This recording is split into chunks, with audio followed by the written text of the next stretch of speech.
नमस्कार दोस्तों रामायण की अनसुनी कहानी में फिर से आपका स्वागत है। दोस्तों चलिए फिर आज कहानी लेके आए हैं।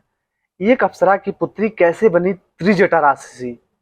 दोस्तों चलिए हम शुरू करते हैं। आज हम आपको इन सारे सवालों का जवाब देंगे, लेकिन इससे पहले आपको त्रिजटा के पिछले जन्मों में जाना होगा, जब वो सुलेखा नाम की एक बेहद खूबसूरत अप्सरा हुआ करती थी और इंद्र की सभा की शोभा मानी जाती थी। सुलेखा को चित्रसेन नाम के गंधर्व से प्रेम हो गया था, लेकिन दोनों देवराज इंद्र के दरबार में नृत्य किया करते थे, सभी का मन बहलाया करते थे। एक दिन नृत्य करते करते सुलेखा को यह आभास हुआ कि वो बहुत जल्द चित्रसेन से बिछड़ने वाली है और वो रोने लगी। तभी सभा में नारद मुनि का आना हुआ। उन्होंने उस उन्होंने उससे कहा, सुलेखा तुम्हें रोने की जरूरत नहीं है, भविष्य में जो कुछ होगा तुमसे तुम्हारा भला ही होगा। सुलेखा ने उनसे पूछ लिया, आखिर ऐसा क्या होने वाला है मुनिवर, मेरा मन बहुत घबरा रहा है। नारद मुनि ने कहा, भविष्य की बातें वर्तमान में नहीं की जाती, इसीलिए तुम चिंता ना करो। इस बात ने सुलेखा के मन में चिंता और बढ़ा दी। यह सब देखते हुए एक दिन चित्रसेन सुलेखा के साथ पृथ्वी लोक घूमने गया। वहां का वातावरण देख सुलेखा बहुत खुश हुई।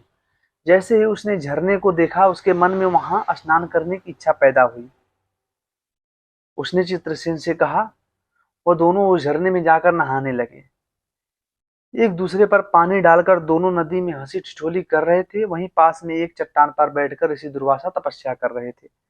बार बार पानी की छींटा उन पर पड़ रही थी, पर सुलेखा और चित्रसेन इस बात से अनजान थे।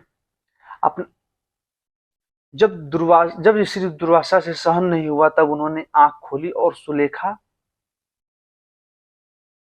से कहा, तुम यहां से चली जाओ।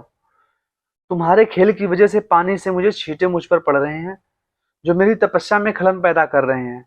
लेकिन ऋषि की बात न मानना तो दूर सुलेखा उन्हें उल्टा जवाब देने लगी। यह देखकर दुर्वासा ऋषि गुस्से में आग बबूला हो गए। उन्होंने सुलेखा को श्राप दिया कि तुम बहुत जल्द सुंदर शरीर त्याग दोगी और इसके बाद तुम्हारा अगला जन्म राक्षस कुल में होगा।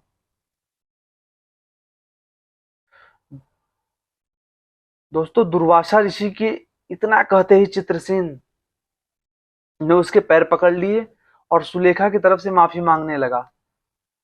सुलेखा को भी अपनी गलती का एहसास हुआ। वो ऋषि के पैरों में गिरकर उनसे माफी की भीख मांगने लगी। तब ऋषि दुर्वासा ने कहा, मैं अपना श्राप वापस नहीं ले सकता, लेकिन ये वरदान तुम्हें देता हूं कि तुम्हारे उस जन्म में तुम्हारे साक्षात भगवान श्री हरि और माता लक्ष्मी के दर्शन होंगे। देवी सीता जो साक्षात लक्ष्मी की अवतार होंगी, उनकी सेवा कर तुम्हें मुक्ति मिलेगी। और ठीक ऐसा हुआ। माली नाम का एक राक्षस हुआ करता था, जिसकी पुत्री का नाम कंचुकेशी था। कंचुकेशी ने हरि कीर्तन कर ऋषि विश्वामित्र को प्रसन्न किया था। इसके बाद उन्हें एक दूसरे के पास प्रेम करने लगे और फिर कुछ समय बाद ही चंकुकेशी गर्भवती हो गई और उसे एक कन्या की प्राप्ति हुई, जिसका नाम त्रिजटा पड़ा। वैसे आपको बता दें, ऋषि विश्वामित्र ही रावण के पिता थे, जिन्हें कैकेयी से विवाह किया था,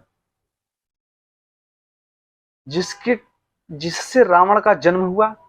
कई जगहों पर त्रिजटा को रावण की सौतेली बहन भी बताया गया है। ऋषि दुर्वासा के श्राप और वरदान के कारण ही उसका जन्म राक्षस कुल में हुआ। उसे सीता माँ की सेवा करने का मौका मिला।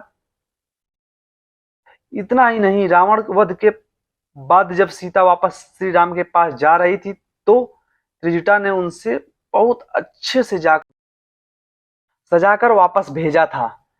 श्री राम से मिलने के बाद जब सीता माँ ने प्रभु श्री राम को त्रिजटा की सारी बातें बताई, तो बहुत प्रसन्न हुए। उन्होंने त्रिजटा को यह वरदान दिया, हे त्रिजटा, जो हवन दिग्य आदि क्रोध में गंदे घर में किए जाएंगे, वो सब तुम समाप्त होंगे, फिर वो चाहे कितने विधि विधान से क्यों ना किए जाए हों। जिस धम में बिना तेल के तर्पण किया जाएगा, जो बिना दक्षिणा मांगे के संपन्न होगा, वो सब तुम्ही को प्राप्त होगा। इसके अलावा प्रभु श्री राम ने त्रिजटा को कई सारे वरदान देकर उससे धन्यवाद किया।